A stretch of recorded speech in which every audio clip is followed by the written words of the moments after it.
Today's guys, ay may binabad na ako dito ng turbo guys. Binabad natin to sa toyo, kalamansi, bawang, paminta. At meron to guys, nilagyan ko ng lemongrass din sa loob. Ayan. Tapos naglagay rin ako guys ng barbecue sauce. At saka konting ano pa. Yun lang guys ang nilagay ko. Tapos ipasok lang natin yung mga dito. Ayan. Yung mga bawang at sibuyas. So, ayan guys, papakita ko sa inyo kung paano ko yung turbo. Guys, tinatahi ko guys, oh. Natali ko na yan doon guys, oh.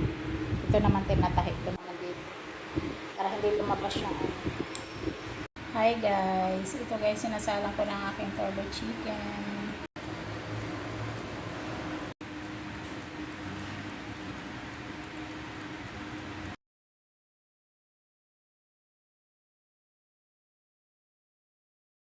Guys, binaliktad ko na guys.